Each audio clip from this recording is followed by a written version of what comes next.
किसी ने बड़े कमाल की बात कही है कि जो पहाड़ों पर चढ़ते हैं वो सदैव झुक कर चढ़ते हैं और जो ऊंचाइयों से नीचे उतरते हैं वो सदैव अकड़ करके उतरते हैं। नमस्कार, मैं हूँ रितेश कुमार। ये कहानी है एक छोटी सी, ये एक घमंडी राजा की कहानी है। किसी नगर में एक बहुत ही घमंडी राजा रहता था, लेकिन वो प्रजा की देखरेख तो अच्छे से करता था, लेकिन उसके अंदर एक अहंकार था कि मैं अपनी प्रजा का बहुत अच्छे से ध्यान रखता हूँ, अपनी प्रजा का पालन पोषण अच्छे से करता हूँ।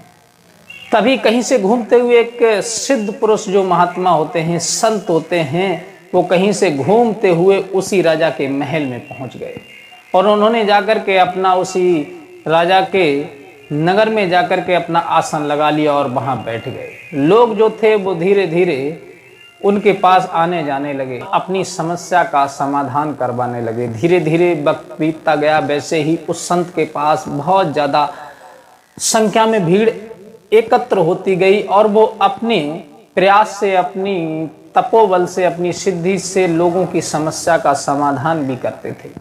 इसी प्रकार से उन महात्माओं का नाम जो था पूरे नगर में फेमस हो गया। हर तरफ लोग उन्हें जानने लगे कि एक संत महात्मा आए हुए हैं, वो सभी की समस्याओं का समाधान कर देते हैं। तभी ये बात उसी नगर के राजा को पता चली, तो राजा ने तत्काल अपने मंत्री को भेज करके अपने यहाँ उन संत के लिए भोजन पर बुलवाया।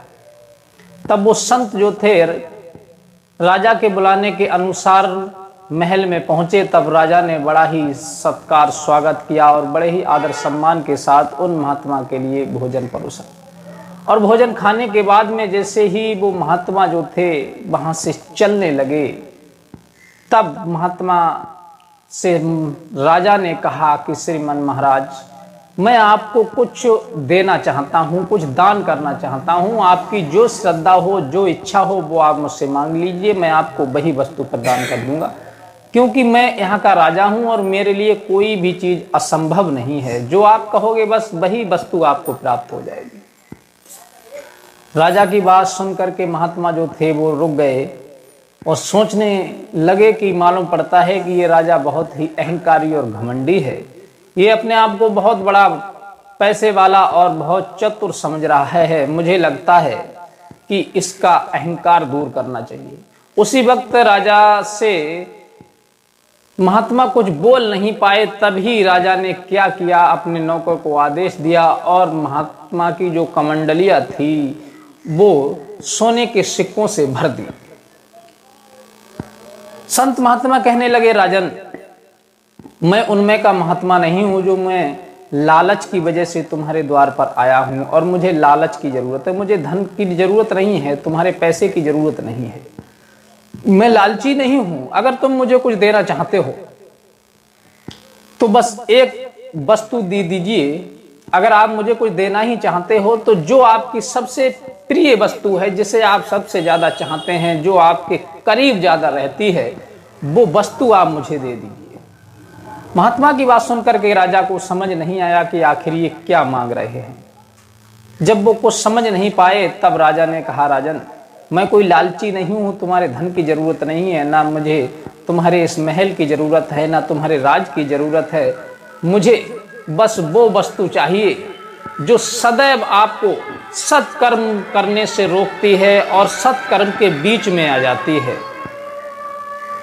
राजा सोच में पड़ गया कि आखिर वो कौन सी वस्तु है जो सत्कर्म के बीच में आ जाती है।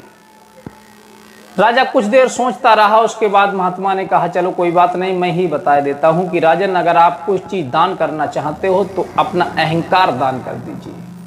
मुझे बस आपका अहंकार चाहिए। सब खूबी आप में अच्छी लगी, लेकिन हर बात आपकी अच्छी लगी, लेकिन आपका स्वभाव अच्छा लगा, लेकिन आपका जो अहंकार है वो अच्छा नहीं लगा। आपने अभी कहा था कि मैं राजा हूं, आप जो भी मांगेंगे वही वस्तु दान कर दूंगा। तो राजन, आप ये बात भूल रहे हैं कि जो दौलत आपके पास है वो उसमें आधा हिस्सा आपकी प्रजा का भी है। आपके पास दौलत कहाँ से आती है? प्रजा के द्वारा आती है। तो आप इसे अपनी दौलत समझे बैठे हैं, यही आपकी सबसे बड़ी मूर्खता है।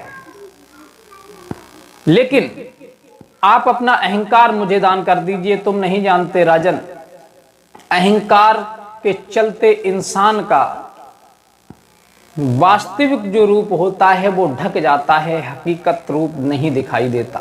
दिखाई तो कोई और चीज देती है जो बनावटी होता है।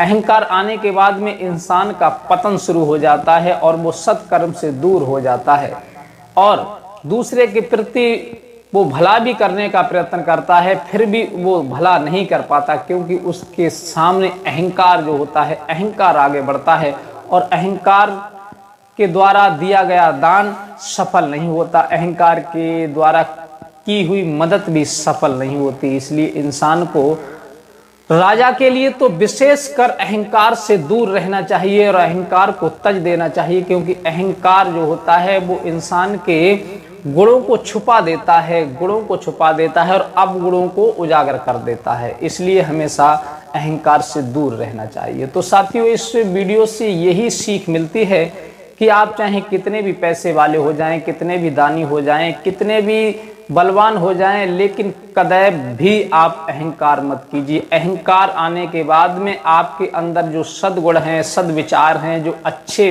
भावनाएं हैं, वो सब दब जाएंगी। और साथियों, इस वीडियो से यही सीख मिलती है, अगर आपके अंदर कोई अच्छाइयां हैं तो उन अच्छाइयों को उजागर कीजिए। अहंकार के द्वारा आपकी अच्छाइयां दब जाती हैं, आपके अंदर जो सद्गुण हैं वो दब जाते हैं, आपके अंदर अच्छे गुण हैं वो दब जाते हैं और बुरी चीजें आपके अंदर से उछाल लेती हैं और संसार को देख जाती हैं और आप दूसरे की नज़रों में बुरे हो जाते हैं। इसलिए सदैव अहंकार से परे रहें, अहंकार से दूर रहें और अपने जीवन को आनंद से, हंसी खुशी से, प्रेम से बिताएं। लेकिन मिलते हैं इसी प्रकार की किसी अन्य धार्मिक और ज्ञानवर्धक वीडियो के साथ। तब तक के लिए आप सभी का बहुत बहुत धन्यवाद।